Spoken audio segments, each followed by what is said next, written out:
Olá, o Shabat aparece e vamos recebê-lo. Sejam todos bem-vindos à Casa dos Binenos Sim. Hoje, com a presença do Rabino Jacob de Oliveira, que estará trazendo um comentário muito especial da Parashá que está sendo estudada nessa semana. A Parashá Shelach Lecha é a porção que começa com o incidente principal do mau relatório dos espias sobre a terra de Israel. Enquanto o povo se prepara para entrar na terra de Eretz Israel, 12 importantes líderes são enviados para pesquisar e vistoriar a terra, dos quais retornaram trazendo um relatório negativo. E ao povo dizendo que é impossível eles conquistarem as poderosas nações que lá viviam. Recusando-se a dar ouvidos ao relatório positivo de Caleb e Yehoshua, a nação inteira então chora e reclama uma noite de histeria total. Deus começa a ameaçar o povo judeu de extermínio, quando então Moshe suplica, e com sucesso, de que não sejam aniquilados. Mesmo assim, declara que serão punidos por 40 anos vagando pelo deserto, durante todo o tempo de que aquela geração padeceria no deserto. Percebendo um grave erro, o grupo então insiste em avançar imediatamente na direção do país contra a vontade de Deus, sendo completamente aniquilado pelas famosas nações de Amaleque e Canaã. A Torá, então, muda a descrição das libações de vinho e acompanha muitas das oferendas levadas ao Mishkan no tabernáculo. E após ensinar os detalhes da Halá, não confundir o pão que comemos de Shabat, mas do sacrifício, este refere-se à porção separada de cada fornada da massa doada a um Cohen. A Torá menciona várias leis tratando a proibição de adoração a ídolos e o infeliz caso do homem que recebeu pena de morte por profanar o Shabat. A Parashá Shelach termina com o terceiro parágrafo, com a prece do Shema, contendo a mitzvah de colocar o tzitzit, que serve como um constante lembrete de que nós mantemos com a presença dos mandamentos divinos. Rabino Jacob de Oliveira, Shalom, seja bem-vindo. Obrigado. Estamos aqui ansiosos pelo comentário, pelo seu pensamento, pela sua sabedoria sobre essa importante porção, Rabino. Fique à vontade. Certo, muito obrigado. Então, primeiro, vamos lembrar que existe uma importância muito grande de que nós jamais levantemos a voz para falar contra a terra de Israel. Há muitas pessoas hoje em dia, especialmente alguns que se intitulam ultra-ortodoxos e que colocam defeitos na terra de Israel, apesar de estarem se dirigindo ao governo, acabam colocando defeitos na terra de Israel em si. Uma difamação, Rabino. Uma difamação, assim como fizeram esses 10 espias, né? Que apenas 2 deles se safaram. Mas o que acontece, nesse caso dos espias, é o seguinte: vamos abordar uma questão muito interessante, que é um pai de família, uma mãe de família, que vive de esmolas, vive pedindo esmolas, e desde criança, já os seus pais já eram assim. Então, qual será o futuro da terceira geração? O futuro da terceira geração, com certeza, será de pessoas que não saberão trabalhar e não procurarão trabalhar. Continuarão a pedir esmolas. E talvez isso seja até um caso pior, que se tornem criminosos. O que acontece? O povo foi um povo escravizado no Egito.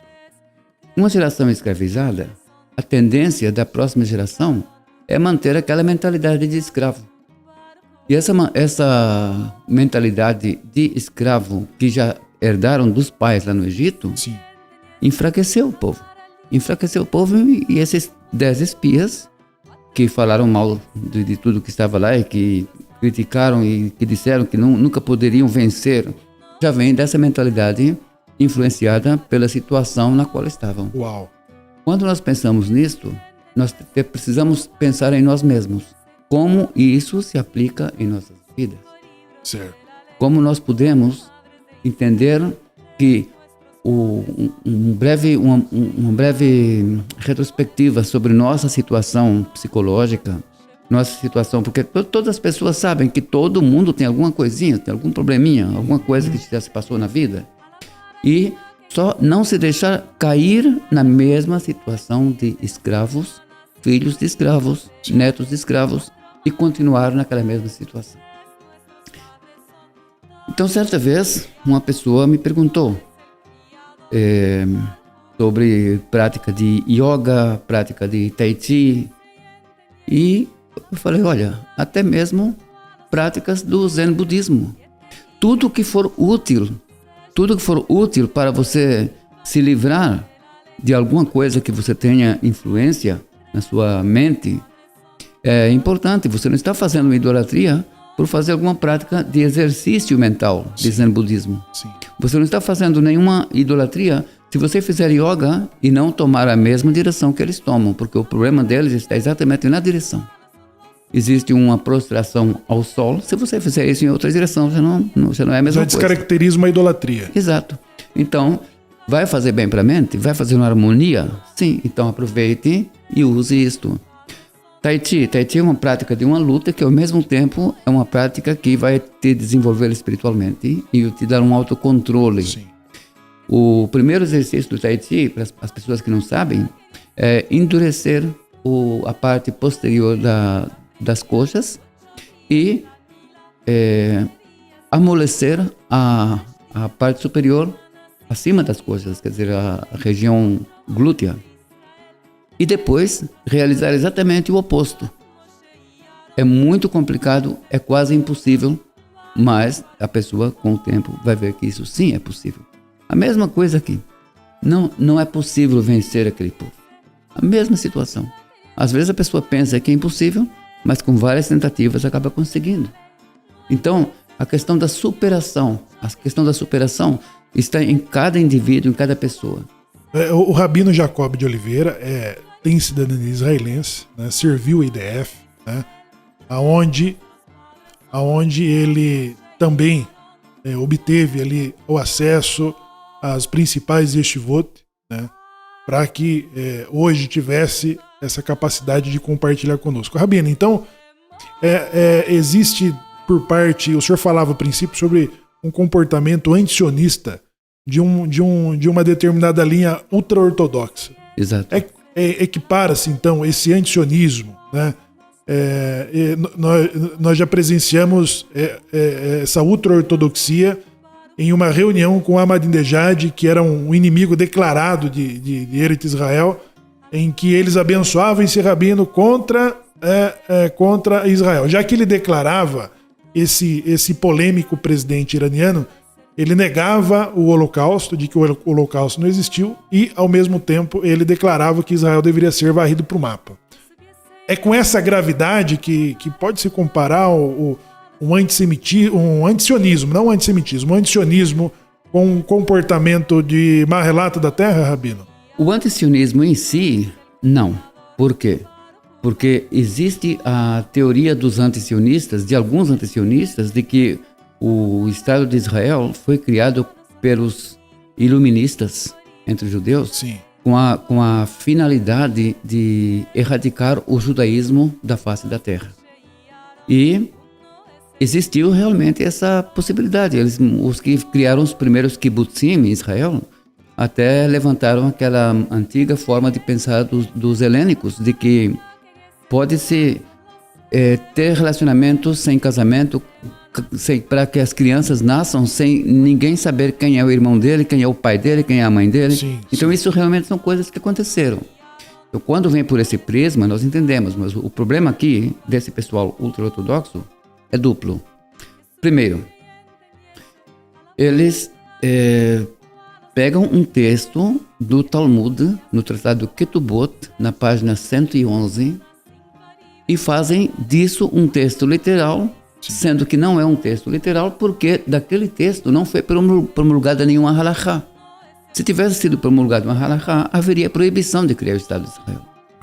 Segundo, o fato de eles estarem continuando a pagar impostos à autoridade palestina. Ou seja, eles estão contribuindo para com aqueles que ceifam vidas de milhares de judeus, sendo que inclusive pessoas que cumprem Torá, que vivem de acordo com a Torá, e que nem sequer são sionistas também. Certo. Ou seja, o sangue do povo judeu já está nas mãos deles. Eles estão numa situação, eu diria, até pior do que esses 10 espias aqui. O Rabino Jacob de Oliveira, inclusive, quando serviu o IDF, ele era um estudante de uma Yeshiva Haridi, e que quando atendeu a convocação de alistamento, ele causou surpresa, né, Rabino? O senhor falava sobre o comandante que recebeu o seu alistamento para o serviço militar. Sim, ele ficou surpreso porque quando eu cheguei lá, me apresentaram que já tinha uma carta de Hiyá, quer dizer, uma carta de postergação, que eu não precisava me alistar por enquanto, né, que todo ano as yeshivot pedem essa protelação e fica o ano que vem de novo, renova, e assim renova, e assim o ortodoxo nunca vai servir. O que acontece é que, como eu já citei aqui em um vídeo anterior, eu não tenho a capacidade de viver em paz com a minha consciência se eu estiver estudando às custas da vida de um jovem que vai lá para as trincheiras em meu lugar. Então, eu tomei a decisão e perguntei como eu faria para anular esse documento. Então, quando eu cheguei lá, eles riam da minha cara. E no momento em que eu pedi essa anulação, ele ficou absolutamente surpreso, o riso sumiu, e ele falou: é sério, você realmente pretende fazer isso? Eu falei: claro, se puder fazer, eu faço agora. E eu fiz imediatamente, assinei, e foi desfeito tudo aquilo, e eu entrei para fazer o meu serviço militar como precisa no exército de Israel.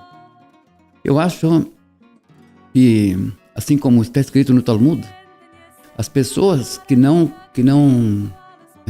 interrompiam quando eu ia colocar o tefilim, eu interrompiam entre o tefilim do braço e o da cabeça por falta de atenção, esses eram proibidos de servir o exército naquela época, na época da Tanakh.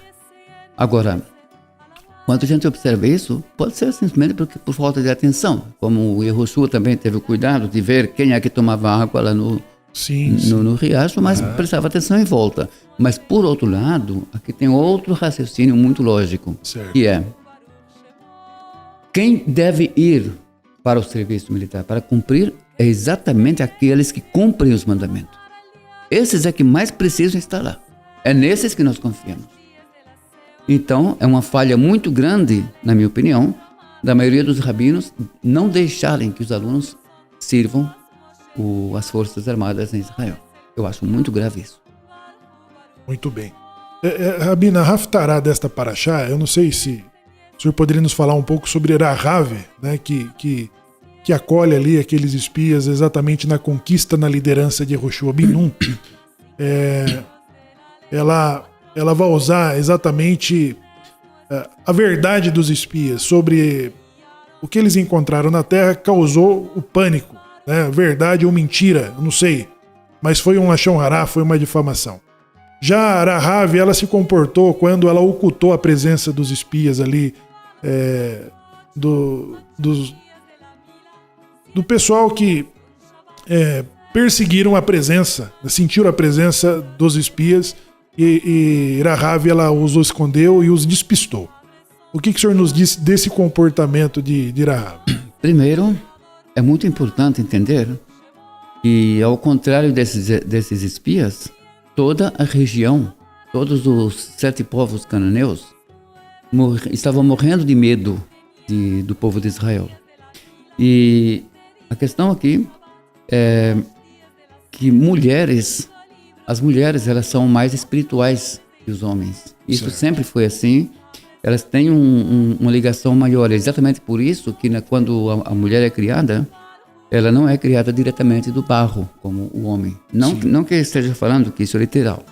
Sim? Mas para a gente entender que a mulher, ela está num ponto mais elevado. Em tudo que é espiritual, em tudo que é intuição, a mulher tem uma capacidade de ver as coisas mais adiante que o homem não tem.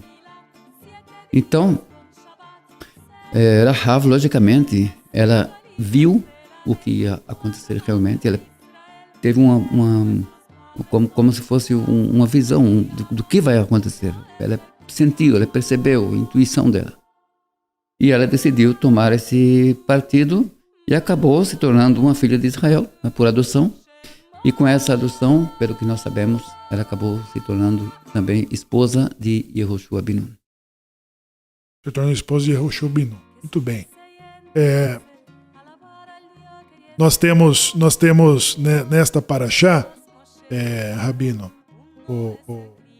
depois a decisão de que eles invadissem a terra, depois do decreto de que aquela geração não teria permissão de entrar em Eretz Israel, já que difamaram a terra, e sim os filhos de que eles disseram que seriam presas dos cananitas. Levi, Rabi. Sim. Levi que não estava na contagem do censo, né? Sim. Foi feita uma contagem separada. Eles sofreram com esse decreto, na sua opinião, na sua interpretação, além de Caleb e Yehoshua ben Nun, que foram as exceções dessa contagem, desse censo, da geração que sai do deserto. Levi, por ter uma contagem distinta, não serem numerados juntos, né? Um censo separado, eles sofreram com esse decreto ou eles tiveram a permissão de entrar? Qual que é a sua opinião, Rabino? Que eu saiba, eles não entraram porque não podiam também se afastar do povo judeu. Eles tinham ali suas funções muito, muito bem estipuladas, né? Mas a questão aqui é interessante ressaltar que, logicamente, o sofrimento de Levi foi maior porque os Leviim foram os únicos que jamais deixaram a prática da circuncisão, nem durante os 40 anos no deserto. E fazer a prática da circuncisão nessas situações tão precárias, sim, foi exatamente por isso que todo o povo precisou fazer a circuncisão quando Yehoshua ben Nun ia entrar na terra. Porque ninguém tinha feito, só os Leviim. Então essa situação é uma situação bem alarmante, uma situação difícil. Então, logicamente, sofreram e passaram um tempo desse no deserto, sem motivo nenhum, só por causa dos outros. É claro que isso se trata de um sofrimento muito grande. Mas temos que lembrar que a tribo mais sofrida, as duas tribos mais sofridas no povo de Israel sempre foram Levi e Shimon.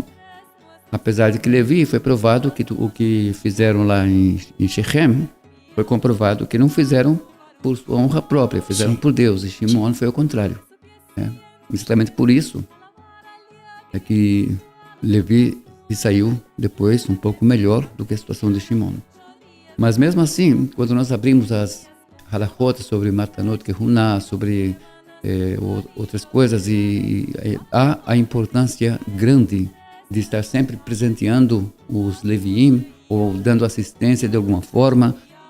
E aí também tem a questão do Maaser, a dízima, para quem vive na terra de Israel, ou nas cercanias da terra de Israel, que esteja dando uma 10ª parte da colheita para os filhos de Levi. Além de presentes, além de regalos que sejam para seu bem-estar próprio. Sim, sim. Então essa situação toda vem por quê? Porque os Leviim já são empobrecidos por natureza. A situação é sempre complicada para os Leviim, que mesmo quando eles têm bens materiais, mesmo assim eles não conseguem usufruir 100% dessas coisas. Mesmo quando ricos, eles não têm o mesmo proveito dessa fortuna ou dessa riqueza como todas as outras tribos. Exato. Bom, o Rabino Jacob de Oliveira, inclusive, vai dar no comentário da paraxá da próxima semana bastantes informações, né, sobre na paraxá de Korah, sobre essa importante família, sua contribuição. Ele que remonta suas origens em Ben Veniste, correto, Rabino? Sim. Rabino Jacob de Oliveira, que também descende das famílias de Ben Levi, né, e vai falar com muita propriedade sobre a paraxá de Korah. Agradecemos a todos vocês que nos acompanharam, agradeço a presença do ilustre do Rabino Jacob de Oliveira em compartilhar do seu conhecimento, da sua sabedoria com a paraxá desta semana, com todos que acompanham nosso canal. com toda a casa dos Meninos Sim. Um ótimo Shabbat a todos vocês, um ótimo final de semana e nos encontraremos em nossas próximas programações. Shalom, Shabbat Shalom. Shabbat Shalom umevorach lechol bet Israel hanidahim. Nidahim significa que estão um pouco afastados do seu povo, e nós passamos já pela Inquisição dos cristãos e agora estamos passando por Inquisição rabínica, infelizmente, e que eu espero que isso termine logo. Shabbat Shalom umevorach, com muita alegria e harmonia. Amém. Amém.